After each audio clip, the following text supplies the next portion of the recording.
4 minutes after 9 o'clock. Please stand. Thank you, Counselor Taylor, for prayer. Bow our heads. Heavenly Father, we come to you this morning and thank you for the opportunity to serve our citizens. We pray that you will be with us today as we enter into these meetings. Open our hearts and open our minds to what will be best for those that we serve. We pray for our servicemen and women, both here and abroad, who are protecting our liberties. We pray that you will be with us when we leave this afternoon. Keep us all safe until we're together again. For it's in your name we pray. Amen. Thank you. Shelley, roll call. Yes, ma'am. Order. Terry Vasquez. Ani? Joe Bird. Bill England. Honey. Keith Austin. Here. Harley Buzzard. Sean Crittenden. Mike Dobbins. Here. Frankie Huggins. Wanda Hatfield. Rex Jordan. Here. Dick Lay. Mike Shambaugh. Here. Mary Bakershaw. E.O. Smith. Here. Janice Taylor. Here. Brian Warner. Honey. Yes, we do have a form. Thank you, Shelley. Okay, has everyone had a chance to look at the minutes from the September 28th meeting? Yes, I make a motion they be approved. Second. All in favor? Aye. Aye. All opposed? Same sign. Okay, passed. Thank On the you. minutes, Yes, Shelley, sir. I actually read, it shows me as absent, which I was absent for most of the meeting, but I was here before the meeting was over for the last 30 minutes, 40 minutes of the meeting. So, We'll fix it. thank you.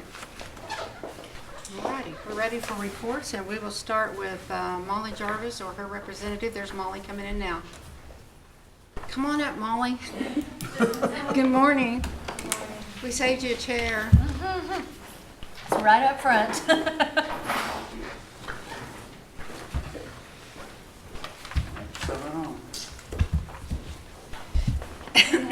Good morning. Couple minutes late. All right. We have our written report, but I do have some updates since the time that it was submitted. On the Capitol building, we do continue the exhibit design and have a meeting with administration this Thursday to review what we call, they're the 50% complete design documents for the exhibit.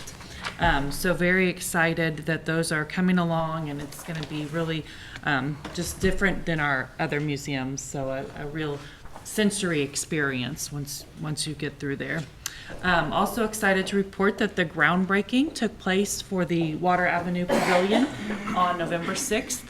This wasn't an event. It was just, they did start construction.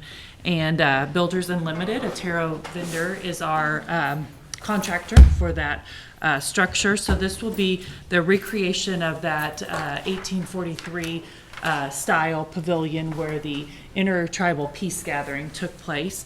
And we do plan some type of commemorative event this June. Will be the 175th anniversary of that peace gathering. So we do plan an event. I'm not quite sure what that will look like yet, but we're working on the details.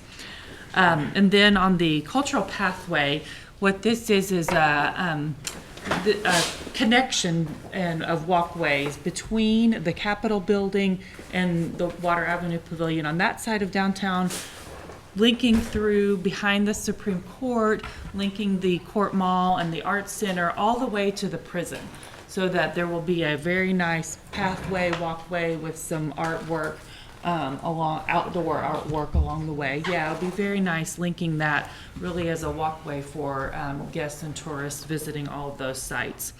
And those are the updates there. We finished out our fiscal year on the retail side. Cheryl is here with me today, and her team has done an excellent job again managing those retail sites, and proud to report that the combined revenue from those, she now has 8 sites. It will be 9 and 10 with the pavilion and the Capitol, but those sites now, including Sequoia's Cabin, are just over $1 million in top line revenue. So that's quite a growth. So congratulations to Cheryl and her team. Let's see, we have our new museum promotions online. We can read there, and we do have a couple of tours and events coming up. Of course, we will host this spring will be our 5th annual Cherokee Days at NMAI. The dates are April 13 through 15 if you want to make plans to attend that. And this year will be a little bit different because NMAI is opening in January their new permanent exhibit called The Americans, which does have a portion about the Trail of Tears. And then we will also have another exhibit that we have negotiated with them in what's called the Sea Alaska Gallery. This is, if you've been to the NMAI Museum, it's a gallery on the 2nd floor right next to the gift shop. So there will be an entire Cherokee Nation gallery there. We'll have the Trail of Tears exhibit in the Americans portion, and then our regular Cherokee Days activities on the ground floor. So there'll be lots going on this year as we held that 5th annual. And then also on sale now and starting to sell, we'll be doing our West to East tour. June, Cheryl, was that the date? June.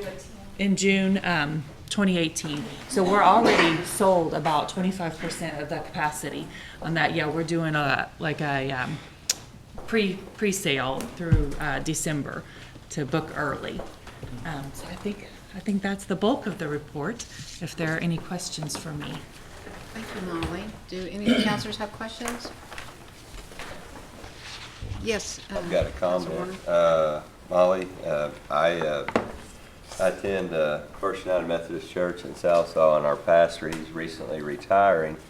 So he's got a chance to go out finally, and he's kind of wanting to seal up some things. And he went out to Sequoia's cabin, and him and his wife could not say enough about the guys there, the site, and everything. And they specifically mentioned Zach Adair and how good a job he did. And these are people that know really not a whole lot. They're from Georgia, and so they did a good job. They felt like they had more of a feeling about what it is to be Cherokee and stuff. Well, I'm glad Cheryl's here to hear that as well, because Yeah, that's her team and her staff, so they do a great They did job. a good job. So. I would like to say that also, Vanita, when we had the Cherokee Day at the Eastern Trails Museum, after that was over, there were many, many compliments on how well it was set up and how organized it was, and it was impressive. And I think each time we do that, we'll have more people, locals there. And it was a proud moment for me and Secretary. Excellent. Thank you. Yes, Councilor Austin. You made reference to the top line for the Yes. retail, but we don't have anything to reference that against. It's just, it's $1 million for the first time. At some point, could you provide us a little timeline that shows us like over a 10-year period or Sure. 5 years, or something that gives us a sense of the movement on that? Yeah, I mean, I'll say, we've managed it for, what year are we into, Cheryl, for management of the museum? Was it 9 or 10? It's been 9 to 10 years, and when we started, we were around 200 to 300,000 Okay, well, that's in good. revenue. So yeah, but we can provide you that progression. And a little bit of a timeline. This is what happened Sure. here and there to show. Because we did remodel the store, Yeah. and yeah, there have been some impacts there. May help us to understand as you go forward.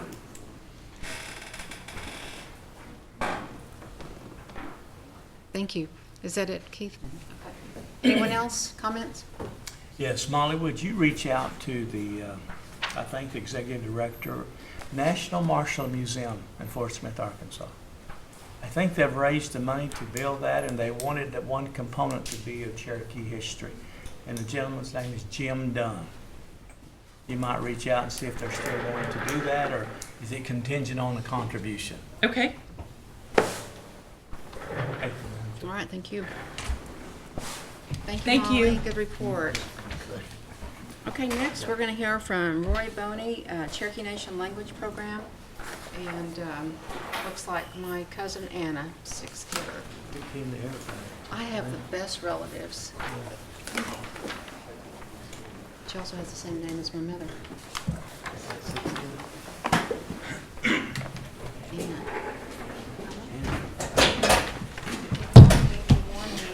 Osio Nagat.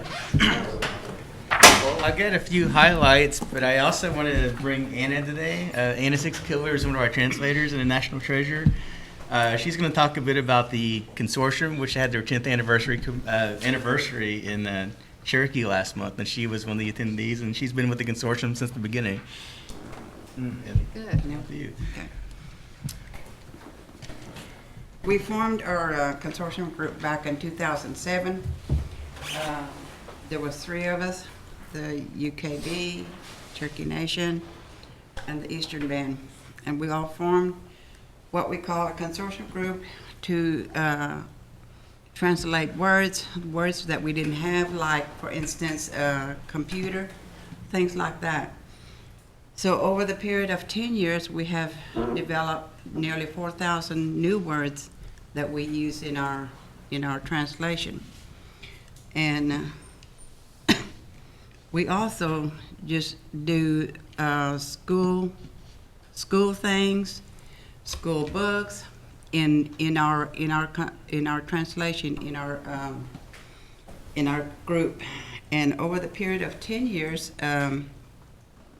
it's sad to say that there was about 15 of us, but we have lost 2. But nevertheless, our work is, I enjoy doing that. And this year, we went back up there, and it was our 10-year anniversary. We've been working for 10 years. And now we had a big celebration. They put us on a parade and all that. And then on top of that, we won first. But, nevertheless, what it is working with the language. And that's what it's all about in my work. It's translating words every day. And that's what we have done. And we use them in school, like the immersions and different places. And then in our translation, we translate for like hospitals, anything that's going up as far as Cherokee Nation is building, that we're there to name all the things which is inside, and any Cherokee word that you see at the hospital or casino, we have done it. And that's my report for today. Thank you. Yeah, I've had the privilege of knowing Anna for about almost 20 years now, so I've learned a lot from her and hope to still learn a lot more. Well, in addition to the report you have, I got a couple of other things I'd like to mention really quickly. This Thursday evening, Sequoia was inducted into the Oklahoma Hall of Fame earlier this year.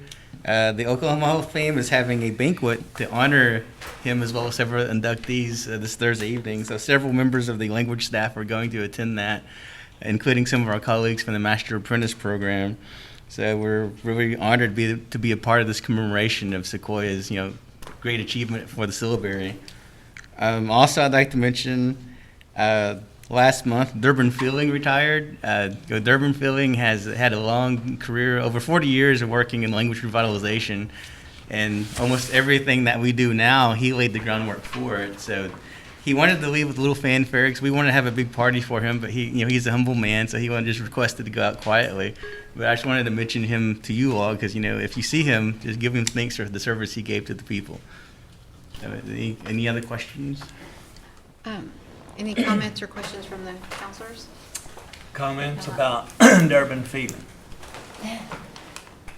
Durbin, Wes Proctor started the syllabary, the dictionary book, the thick brown one, back in 78, 79.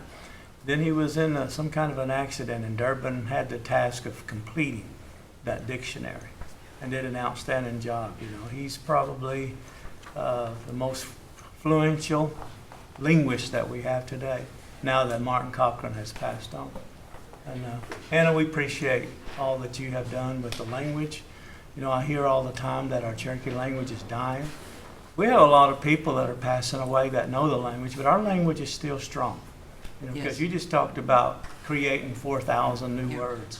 So as long as we, perpetuate it and not store it somewhere, then, it's going to continue to thrive. And when you hear our youth choir come in and sing and talk and immersion, Those are programs that a lot of other tribes would they just envision to have what we have. So Roy, you and your staff and, Rob and all his group, you guys do an excellent job with promoting the language. We appreciate that. Well done. I have a question, Roy, about that event, the commemoration of Sequoia. When and where is that? It's at the it's in Oklahoma City at the Oklahoma Hall of Fame. Okay. And I believe it starts at 6:30 that evening, And what day is it? this Thursday. Oh, this Thursday. Oh, darn. Wow. I'd love to go. This is just a curiosity on my part, Anna. When you go about translating or making up a word that's not in the syllabary or not in our language currently, like computer, how do you go about making that new word? We study the object, but we study the word. Mm-hmm. And then it's just not me, there's several of us. Then we decide on one solid word. And it describes more what the thing does Yes. than the naming of that. Yes. Yeah, and I always think that's so interesting, how our language works that way. Thank you very much. Anyone else? All right. Oh, yes, Wanda? Is this event private Thursday? I think there's limited seating. I'm not exactly sure on the logistics of it. I know that our staff has some spots there, but I don't know. And what time did you say? I think it's 6:30. I think they let you in if you showed up, Wanda. Is it on Lincoln Boulevard? I honestly don't know. I'm not too familiar I with Oklahoma think it City. is. Eric Campbell Hall of Fame. Is that the Cowboy Hall of Fame? No, it's On Lincoln Sports Hall of Fame? I don't know. I just know it's the Oklahoma Hall of Fame. I'm not sure. I'm not going myself, so. Okay, who's in charge of it, putting it on? Who would she contact? I was contacted by Amanda Clinton about this, so she probably Okay. has more details. Okay, thank you. Lola Molly. All right. We appreciate you all. Thanks for your good report. All right, next up is that man that everyone loves to hear, Rob Doherty. Yeah, but he has a different report today.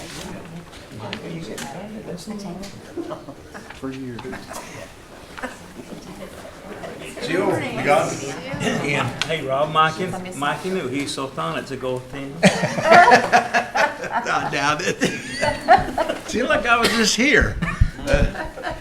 Our report is real thin because we usually combine what I gave yesterday, usually about 4 or 5 pages, and now it's 2. So if you have any questions, there are a couple of things I'd like to highlight on this. Our CCO group is really proud of our veterans. We of course, as all departments are. And since Ms. Foreman took over the Veterans Department, she's reached out and we toyed with the idea, Hominy Little Dave as well. So on November 30th, I can't remember what night that's on, but on November 30th, CCO Thursday night they're going to have a veterans bingo night. So everybody in here who has veterans in your family, bring them that night. We're going to have a little bit of snacks, as I understand, and it's from 5:30 to 7:30. And we wanted to be the first department to step up and say, hey, let us do that one.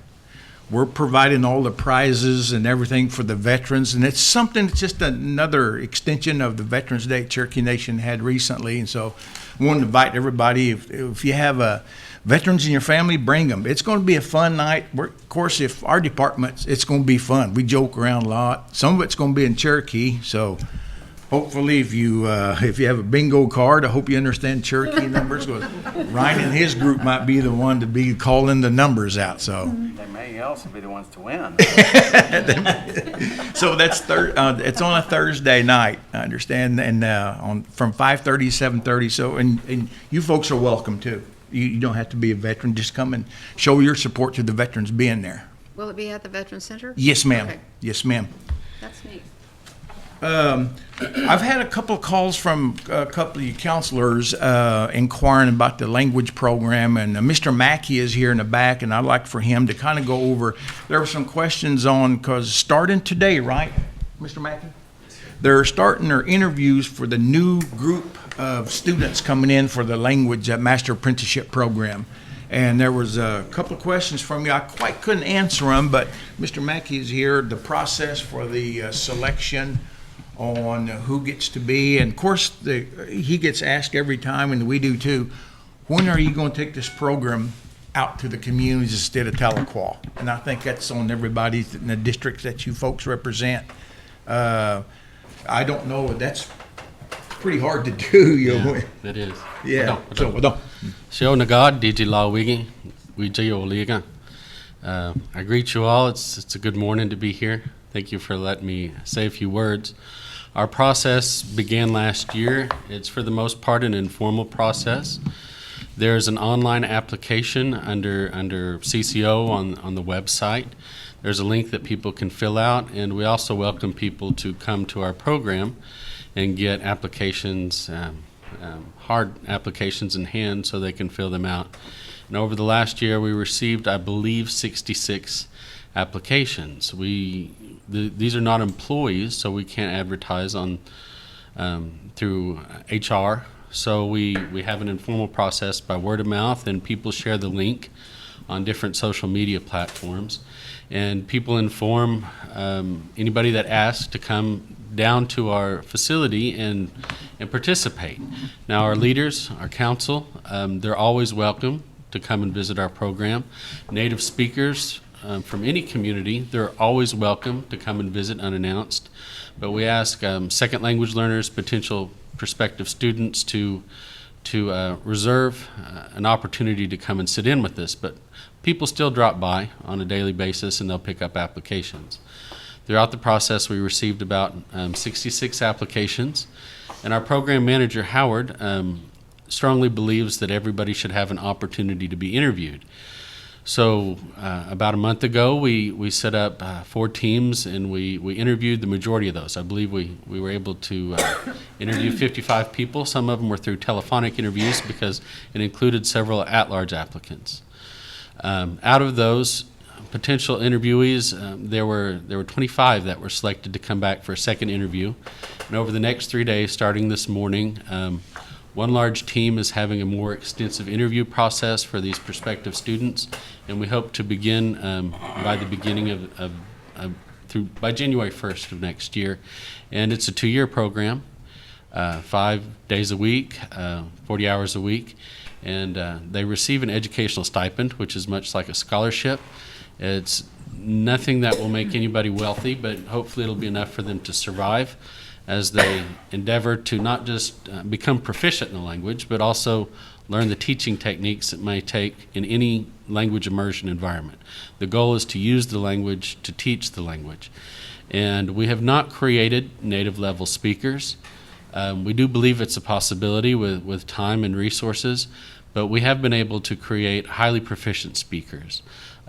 People that can get along in any native speaking environment. They do make mistakes, but they are understandable and communicative, and we're very proud of that effort, and we believe that we can be more successful. Ultimately, our goal is to take this to the communities. It takes resources to do that, and our program, for the most part, is a pilot program. And as we perfect it and we can be more certain of our success rate, we would love to expand it to the communities, because that's ultimately where the language lives and thrives, and that's where our people need it.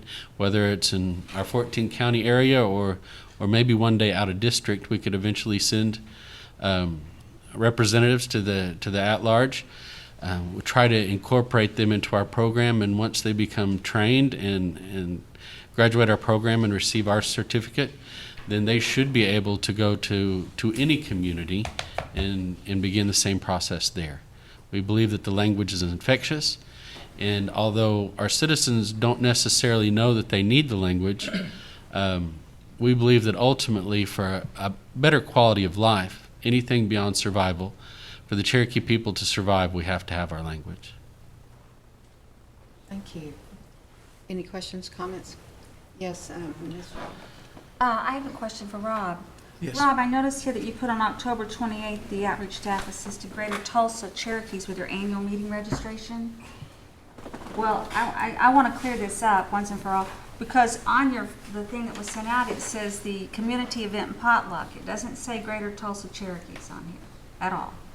And I want you to know that the Tulsa Cherokee Community Organization was there as well, because I thought all Tulsa Cherokees were invited. Now, I'm going to be the first to tell you, I think Tulsa's large enough that we could probably have 5 at-large groups. And I don't want any appearance at all that there's one group versus the other. There's room for all of us. And these are the kind of things I want to point out to you because there's a lot of people in Tulsa who are very sensitive about this. And you can read it on Facebook. They're really sensitive about it. And I know that you will agree with me. We want to be included whenever it is something like a Cherokee event for Tulsa. Nowhere did you specify that it was Greater Tulsa Cherokees, yet you do your report. And I just want clarification in the future if it's for one specific group or another. Okay. Okay, it would help on that. As a matter of fact, Chief Baker actually apologized that he had brought in the leader of the Greater Tulsa Cherokees and allowed her to speak and pose for some pictures. And then he realized that Brandon Caruso, president of the TCCO, was across the hall, and he had him speak after lunch, missing out on photo opportunities, I might add. But I think that you all need to use more caution, perhaps, not caution, be concerned if everybody's inclusive. Yeah, the Something like that. population in the Tulsa area probably can't support a number of the Right. groups. And we were so close to the in-district, there were a lot of in-district people that were, and a lot of them, I think Mr. England had called and were wanting to know, I think for photo opportunities, for photo ID opportunities, if they were coming. So anybody's welcome to those. Right. Well, I would just be sensitive to you calling one group when the other group's also present. Because this didn't say that it was the Greater Tulsa Cherokee annual event. This simply said that it was registration for Tulsa Cherokees. There's a difference in your wording. And I wanted to clarify that. Okay. Okay? All right. Thank you. Yes. Rex, sir. Sir, how many, Sorry. did you say applied for the school? I believe it was 66 applicants on paper or digital 66 people wanted to come, and become teachers. right? Yes. And it has to boil down to money, Yes, sir. right? But that's it's kind of sad that 66 people wanted to spend 40 hours a week, and some of them's going to get turned away. So I don't know what kind of money we're talking, but if we believe in what you're doing, we should get behind you in the resources. I mean, 25, 60, that's not that many more. I mean, that's just growing our language like we say we want to do. So I'd like to look into what the money would be to get more students. I mean, because there's not a whole lot of people that's just wanting to say, yep, 40 hours a week, I'm yours, teach me. And if you got those kind of people, man, we ought to do everything we can to get them all. But I'm sure you feel the same way. Yes, sir. It's a privilege to activate them, and we hope that not only do we bring in more potential teachers and expand the program, but when they're done with the program, we need to find placement for them. It's a challenge to have a job, a career centered on the language, and it would be good to have opportunities to hire these people when they complete the program too. Thank you. Mr. Warner? Yes, ma'am, thank you. Just to give you an example of the type of people that this program is touching, one individual, he's a foster parent. He's got a set of Cherokee twins, I believe, and then he's got a set of, I think, Navajo twins. I may be wrong on the other. He said, I'm obviously, and it may have been Crow, I think it was Navajo. He said, obviously, I'm not going to be able to teach them that, but he goes, I will be able to hopefully teach them something. So his sole purpose is to be able to teach these kids that he has chosen to take under his wing and his care. And he comes from an outstanding family in my district, and I'm proud. But that's the type of people that a program like this is touching, and the things that they want to do with that. So, Thank you, sir. Thank you. Wanda? I agree with Sean. If we have 66 people that would like to do this, that would be a wonderful idea. Of course, you're not going to find 66 people. You're going to find reasons that they can't, be there. But if it's about funding, then you need to, to look at that real closely, because if that's all it takes, Thank you. I appreciate that from everyone. Not only does it take funding, it also takes building capacity. So in this process, we're learning different teaching techniques, and we're creating leaders that can bring this language not just as teachers to their communities, but also as leaders to their communities, as family members, because our language will ultimately survive and thrive in our families and in our communities. It's still there. It's still happening. At this point, it needs a little bit of a boost. But if we can ensure that my generation maintains the language, then we can be certain that the next generation will have it. I was thinking, I don't know why council members would not want to support and maybe finance, 2 or 3 from their own district. I know that's what came to my mind when you opened this discussion up. And they get a small stipend. Yes, sir. To pursue this teaching certificate. Is that what they get when it's over? Yes, sir. And Ryan, you've done an outstanding job in learning the language yourself. Thank you. You're able to communicate. There has to be more than a stipend, because if you've got, I'll give you an example of my daughter. She goes, Dad, I'm really interested in this program. But she just graduated from school and been in school 5 or 6 years, got her master's degree. She goes, who's going to pay for my student loan? Right. So I said, well, honey, that's the sacrifice you have to make. But if we can, as a council, look at a budget, as Councilor Critton, suggested, maybe we can ante up a little bit and make sure it's worth their while. When I went to graduate school, a gentleman named Dr. Fountain Holland made it where we could still pay our bills with the grant that he wrote, Education Professions for Indian Children. And I don't know how many people, Indian students, went through that program.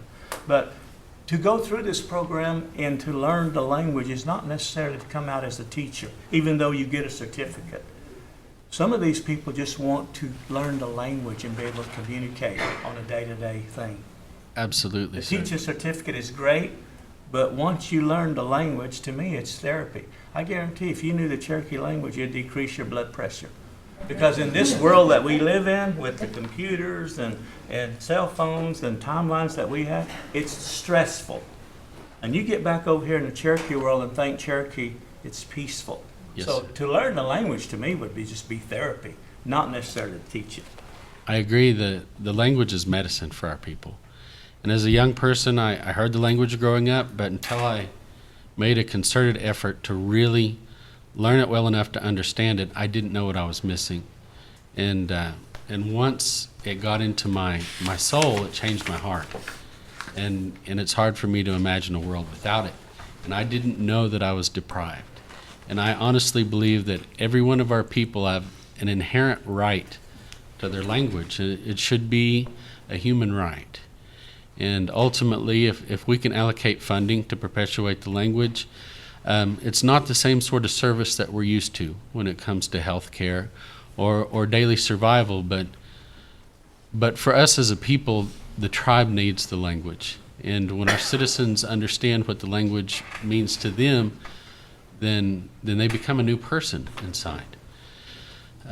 Even though we started this program with the expressed aim to create teachers, we see a need for a leadership component where our leaders could come on nights or weekends and spend time in the language.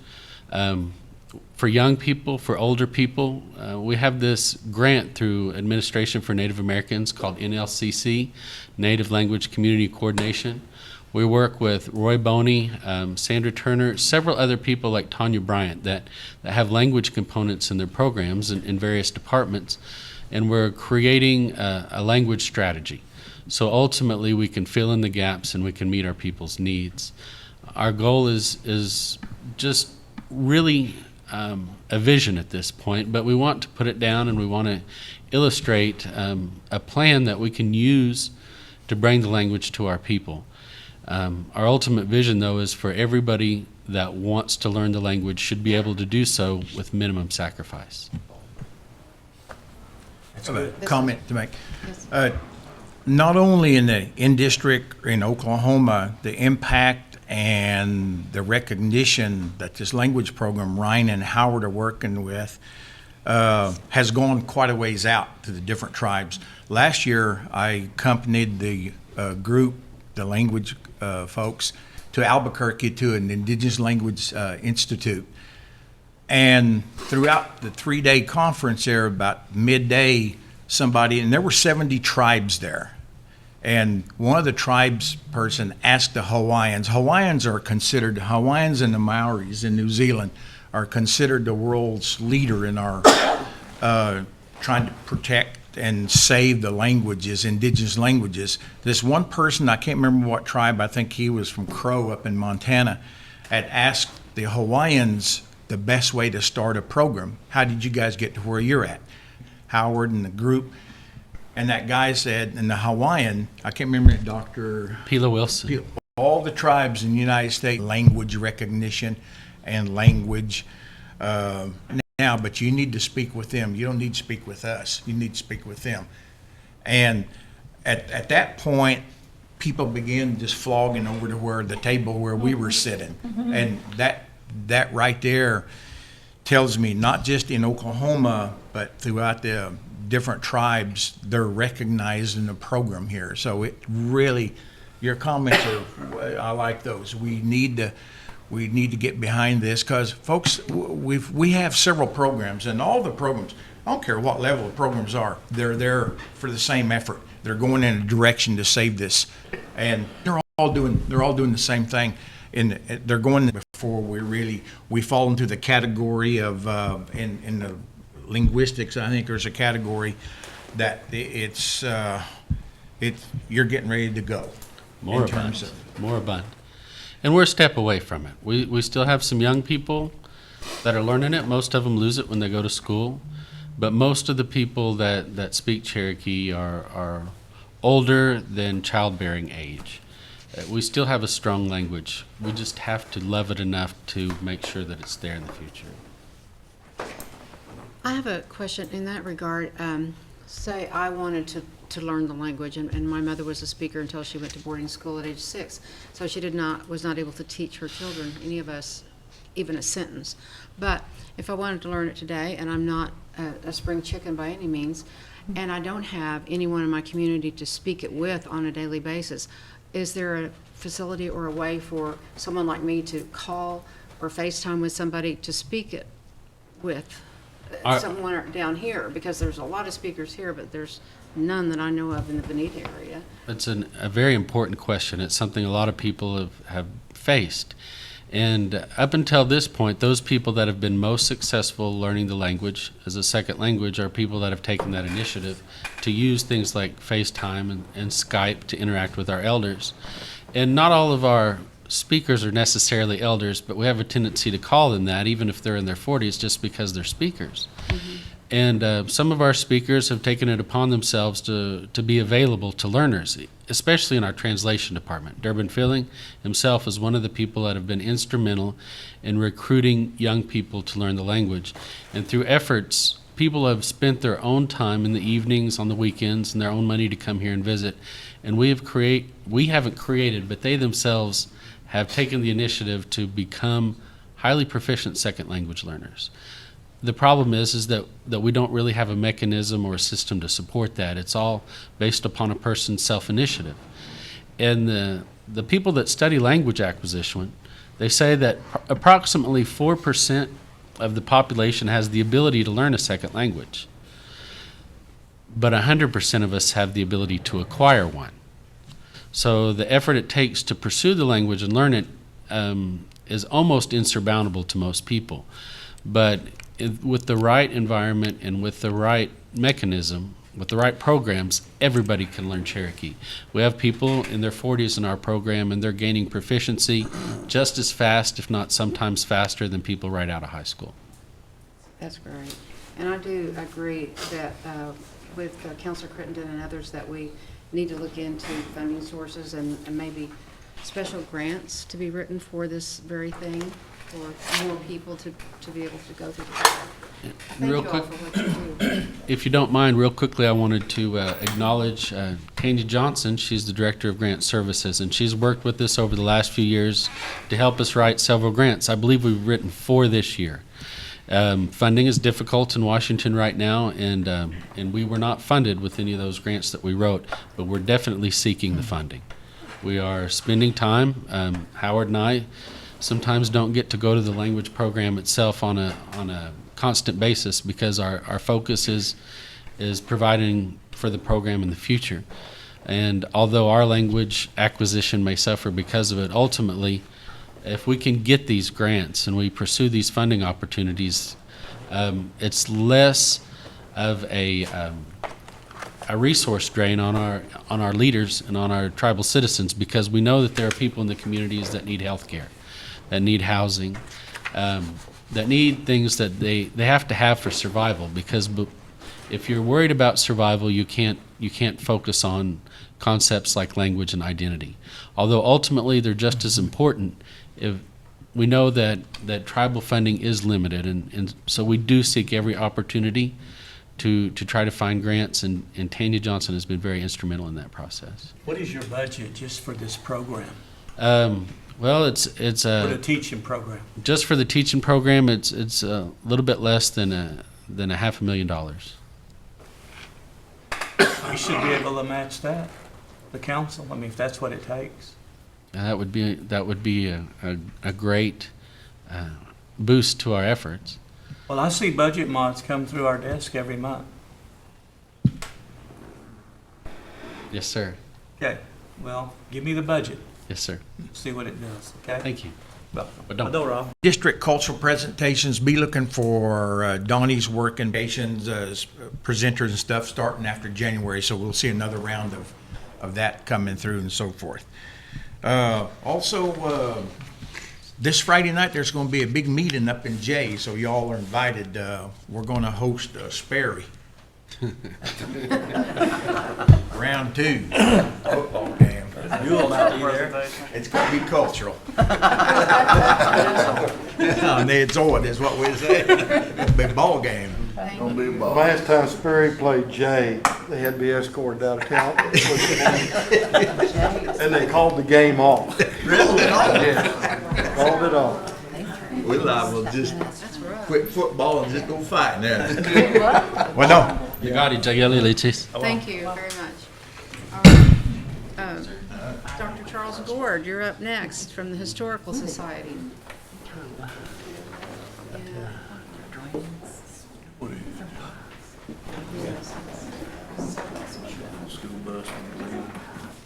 He's learned Cherokee. Good morning, everybody. These guys are a rough act to follow. I mean, I'm sitting there going amazed. I'm taking notes on all the incredible things they're doing, saying we need to be a party to and a part of all of those activities. It's not unlike my experience at the Heritage Center. Since June, when I was employed, I just thought I knew all of the things that they were involved with, and the incredible work that's done. But to find out all of the additional things that in different programs and projects and interests within the nation, and what is provided in support from the council is truly amazing. I wanted to just kind of go over some of the brief statistical things that I think are most impressive about the work that people at the Heritage Center do. So far this year, and again, this is as of the end of September. October's numbers are still being calculated. On site, we had 26,290 people. Off-site, 25,308. Total volunteer hours, 1,588. We have now had people from all 50 states of the United States come and take a tour and observe and participate in things at the Heritage Center. A total of 63 from foreign countries, which means we are truly a worldwide point of destination. And I think if we work together with C&B on the cultural tourism, the language component, and I'll talk a little bit more about that here in a little while, by forming these partnerships and working together, I think we can greatly expand our influences and the work we do, not only with the people here within the Cherokee Nation, but serve as examples for other indigenous populations around the world. So we've been to 108 schools, and we've had 201 group tours come through. We have a person now that's strictly responsible for doing the group tour things, so that's going to be expanded. So online, through our activities and checking our Facebook and thing, we've had 8,134,151 hits on people looking for and just checking what we're doing at the Heritage Center.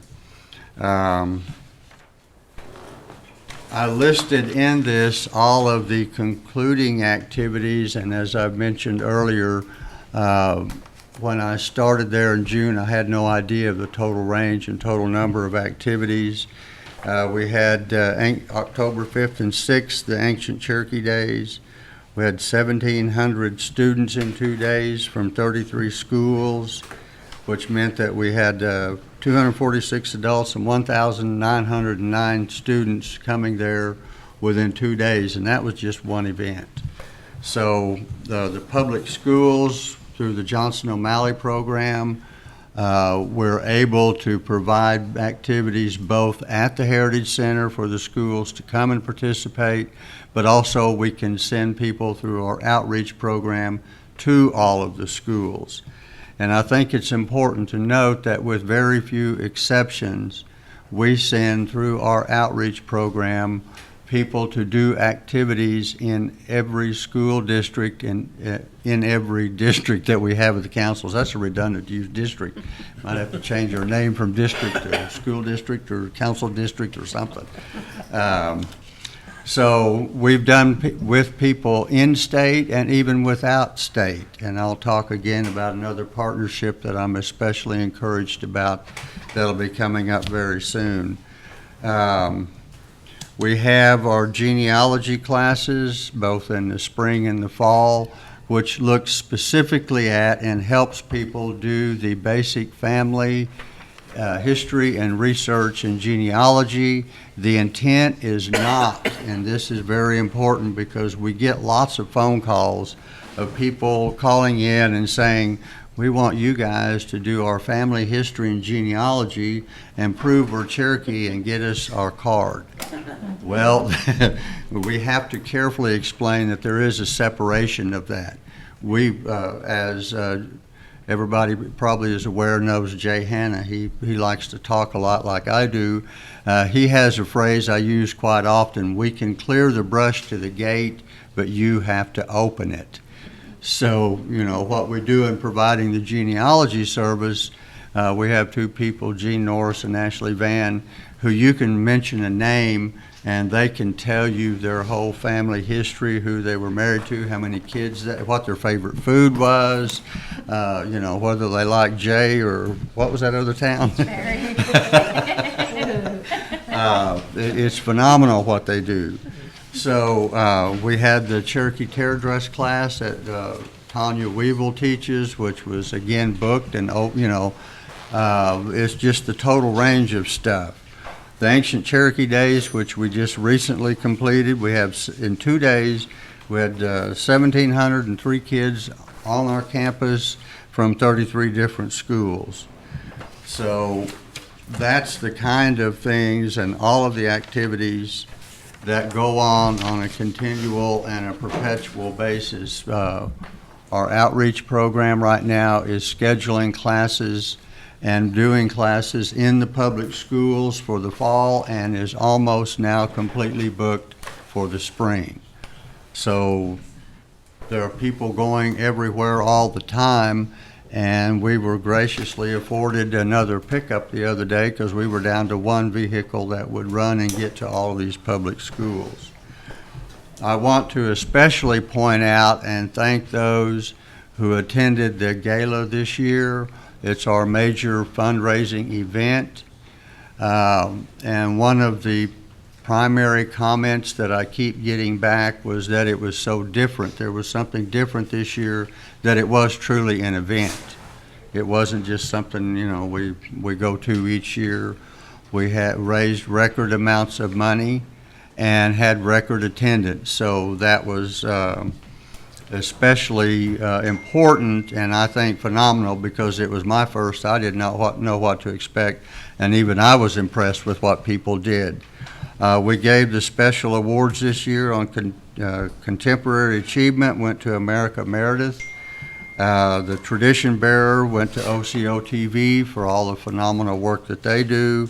And our stalwart award went to Mr. Jack Baker, who, as you all know, has served on the council. He's been on the board at the Heritage Center, I think, since they created the place back in the 60s.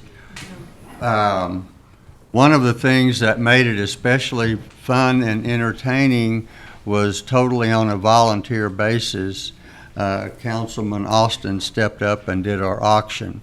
And he almost convinced me to buy some of the stuff, and I didn't have the money to do it, but other people did. But it was a very fun and not just entertaining, but very insightful. And, he encouraged people to work together. There was so much interaction, people I haven't seen in years that were there.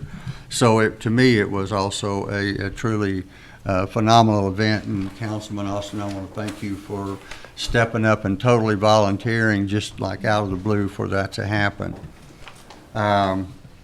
We're working on, and the thing that I think is most important about the Heritage Center, and things that, with all the internal things we do, with all the internal things the Cherokee Nation does, I think it's important that we have partnerships with other institutions who share the same mission and purpose that we have. We're continuing our work with the University of Tulsa and Gilcrease, and Councilman Dobbins came out the other day to make a donation, and I kind of cornered him, and we talked about the University of Tulsa, and there's a tremendous opportunity that by working together in partnership, we can not only share resources, but we can also actually help create the environment in which we attract our young people who are interested in historical research, language research, and things. And through the University of Tulsa, which is close enough that people can drive and get home on the weekends, that we can encourage our students to go to a nationally recognized, within the top 10% of the universities nationwide, with endowments and things, that we can get our students and build succession for the future. We're working on, again, another major AmeriCorps and Vista volunteer program where we can have them work with all the different things we do at the Heritage Center. I've had a fantastic phone conversation with the lady from Crystal Bridges, which I'm sure you all are aware is the major art facility just across the border into Arkansas. We're talking about internships for our art students who are going to Northeastern, and that way that they can have paid internships through the summer at the Crystal Bridges. During the year, they can have other types of internships. We can share exhibits. So we're going to work on the outreach programs with their education department, all of their communications, all of their exhibits, so we can work with them and help each other on that. And I'm really looking forward to that happening. Dr. Gord, I hate to Yes. cut you off, but you getting ready to go into my committee? Oh, And, okay. So what I've done, though, is I've asked you to report at our Right, to the next council, meeting. okay? Is that okay? Yeah. Okay. One more thing. I wanted I serve on the Forest Resource Coordinating Committee with USDA. We're meeting with them, and we're talking about essential community facilities application for the Heritage Center, so we can do libraries, community buildings, and get more facilities out there. So you'll probably be receiving before too long requests for a resolution to support our application. Thank you. Thank you. Very good report, Dr. Ford. We appreciate you. Thank you. Okay. I believe that's our last report. That's it. We have no old business pending, no new business pending. And anyone have announcements? If not, my announcement is the next meeting for Culture Committee will be in January 2018. We have to wait a whole year. Thank you all for being here, and motion to adjourn. 5-minute break. Motion to adjourn? Yes. Yeah. Okay, second. All in favor,